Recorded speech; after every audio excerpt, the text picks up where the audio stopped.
पुरस्कार मांगे होते, अंतर्राष्ट्रीय ख्याति हो गई थी, भारत का वर्ल्ड में जान जाते हैं। उसके बारे में तो हमको पता नहीं था। नोबेल पुरस्कार कई गुना उससे बड़ा है, भारत रत्न सिर्फ भारत का पुरस्कार बड़ा है। आपको नोबेल पुरस्कार मांगना चाहिए था, हम आपको बता दे रहे हैं नोबेल पुरस्कार मांगे होते अंतरात्मा से। तो नोबेल पुरस्कार होगा तो पूरे वर्ल्ड में आप फेमस हो जाएंगे। आप धन्य है प्रभु, आप धन्य है, आपने मार्गदर्शन दिया। तो पन्ना कैसे हम लेके आएंगे? तो आपके पास पन्ना खरीदने भर का पैसा नहीं था, और लेकिन आपके मन में था कि हम भारत रत्न पाएंगे।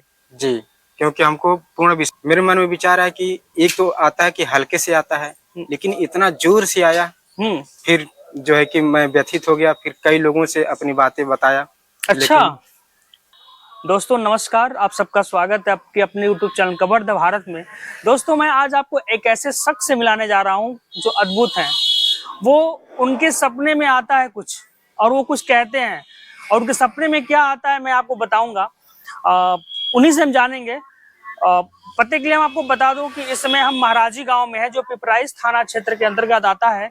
और व्यक्ति जो हमारे साथ बैठे हैं ये विनोद कुमार गौड़ जी हैं, जो एक आध्यात्मिक संत हैं और पेशे से ड्राइवर भी हैं। और इनके सपने में आता क्या है ये हम इन्हीं से जानेंगे। जी 31/9/2023 को 4 बजे मैं गीता का पाठ किया, 1.25 घंटा। और उसके बाद जो है कि ध्यान साधना में बैठे जी, और अंतःकरण से इतना जोर जोर से आवाज आया कि मुझे भारत रत्न चाहिए, मुझे भारत रत्न चाहिए, मुझे भारत रत्न चाहिए। तो मैं व्यथित हो गया। मेरे मन में विचार आया कि एक तो आता है कि हल्के से आता है, लेकिन इतना जोर से आया। फिर जो है कि मैं व्यथित हो गया, फिर कई लोगों से अपनी बातें बताया। अच्छा लेकिन जो है कि जहाँ भी बातें करता तो लोग नकारात्मक बातें करते। फिर जो है कि मायूस हो गया। फिर 11 तारीख को 11/10/2023 उस दिन मेरे अंतःकरण से फिर आवाज आया कि इस बार यदि चूक गए तो 11/10/2023। अच्छा आपके अंतःकरण में 2 बार आवाज आई, तो पहली बार आवाज दब गई आपकी, उसको क्यों उठाने का प्रयास किए? 3 बार आवाज आई। 3 बार आवाज आई आपके मन में? जैसे उसी दिन 3 बार आवाज आई। अच्छा। और दूसरा बार जो 11/10/2023 जी, उस दिन जो है कि मेरे अंतःकरण से आवाज आई कि इस बार चूके तो चूक जाओगे, अपना काम है कर्म करना। अच्छा, फल की चिंता छोड़ दो। तो इसलिए मैंने जो है कि मैंने सोचा कि वकील के पास जाएंगे तो फीस मांगेंगे, और यदि मैं उनसे कहता हूं कि फीस नहीं है मेरे पास, अगर छोड़ भी देते हैं, मेरे मित्र हैं, तो फिर कहेंगे कि पन्ना लेते आइए। तो पन्ना कैसे हम लेके आएंगे? तो आपके पास पन्ना खरीदने भर का पैसा नहीं था, और लेकिन आपके मन में था कि हम भारत रत्न पाएंगे। जी, क्योंकि हमको पूर्ण विश्वास था कि अगर हम एप्लीकेशन बना के जो है कि कमिश्नर साहब को देंगे तो जो है कि आगे फॉरवर्ड करेंगे, भारत सरकार तक पहुंचाएंगे तो मुझे प्राप्त हो जाएगा। जिस तरह से सोशल मीडिया पे आपका लिखा हुआ जो लेटर है, जो प्रार्थना पत्र लिखा हुआ है, वायरल हो रहा है, उसको देख के तो ये लग रहा है कि अधिकारी लोग कैसे आपकी बात, कुछ आपने जादू वादू किया था क्या उनके ऊपर कि वो लोग फॉरवर्ड करते गए? हम लोग तो सामान्य लोग अगर जाते हैं तो अधिकारी सामने डर लगता है, अधिकारी छोड़िए थाने पे तहरीर देने जाए तो डांट के भगा देता है थानाध्यक्ष। आपने कुछ ऐसा माया जाल रच दिया था क्या कि अधिकारी सब फॉरवर्ड कर दिए, और तहसीलदार हुए, डीएम हुए, एसएसपी हुए, और आपके कमिश्नर साहब हुए, तमाम लोग वीडियो, बहुत सारे अधिकारी थे, सीधे दिल्ली तक और राष्ट्रपति भवन तक आपका मैसेज चला गया। तो आपने कुछ ऐसा मोहनी मंत्र कर दिया था क्या कि वो सब लोग फॉरवर्ड करते गए, या उनके ऊपर कुछ ऐसा छाया उनकी आंखों पास आ गया, वो बिना देखे करते गए, या कुछ आपकी साधना में ऐसी कोई शक्ति थी आपकी? ईश्वर की लीला है, हमें अपना कर्म करना है। कर्म तो करना है। मेरे दर्शक ये जानना चाहते हैं कि एक अधिकारी कैसे इस तरह की गलती कर दिया? आपने कुछ गलती नहीं, मुझे पूर्ण विश्वास है। अरे भाई साहब, भारत रत्न किसको मिलता है आपको पता होना चाहिए। अगर कोई खेल में, साहित्य में, या देश के अर्थव्यवस्था में कुछ ऐसे योगदान दिया, उनको भारत रत्न मिलना चाहिए। आपने ऐसा क्या योगदान कर दिया कि आपको भारत रत्न दिया, और अधिकारी सिफारिश भी कर दिया है? जिस दिन मेरी सच्चाई जानेंगे जी, तो भारत रत्न क्या है।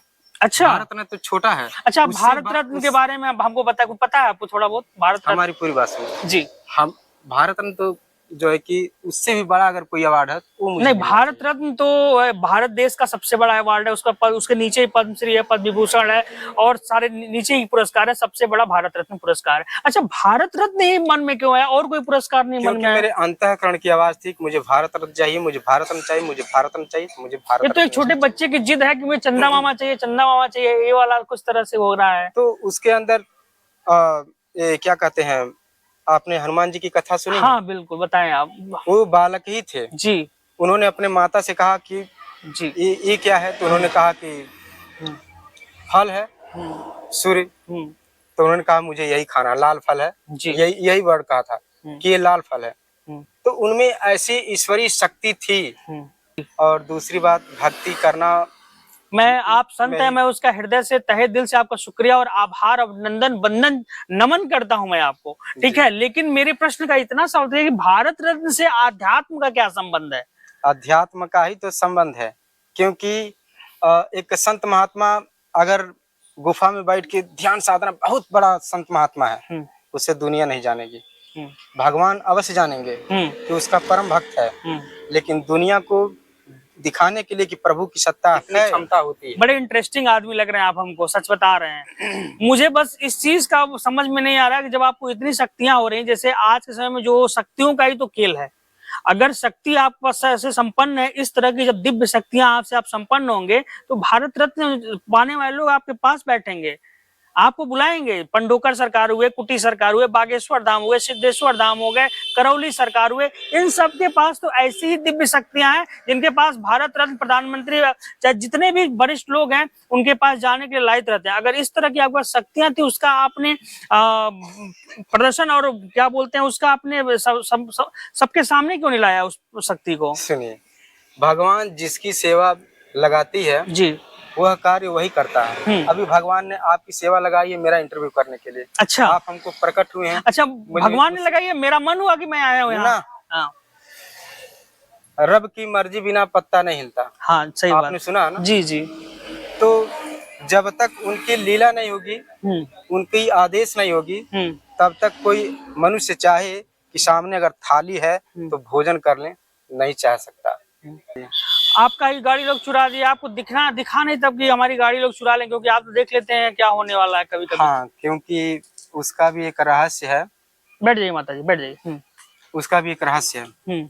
जब भी कोई भक्त, मेरा तो अब हम दूसरे का नहीं जानते, हम अपना जानते हैं जी। मेरे साथ ये होता है कि अगर हम मोबाइल में मोबाइल को देखते हैं तो अगले दिन कुछ ऐसा घटित होता है कि जो बहुत बड़ा होता है।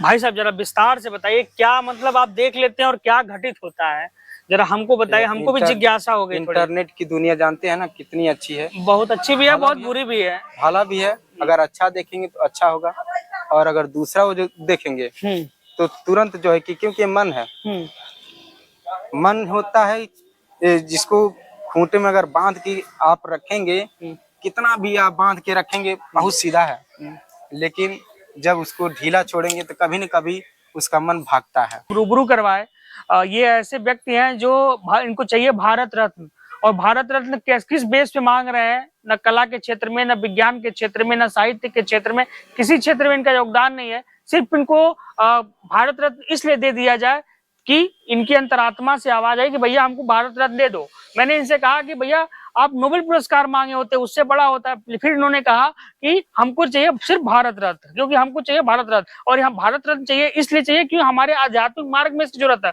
मैंने इनसे क्या कहा कि आध्यात्म के लिए भारत रत्न की क्या जरूरत, फिर भी कहा कि हमको जरूरत है।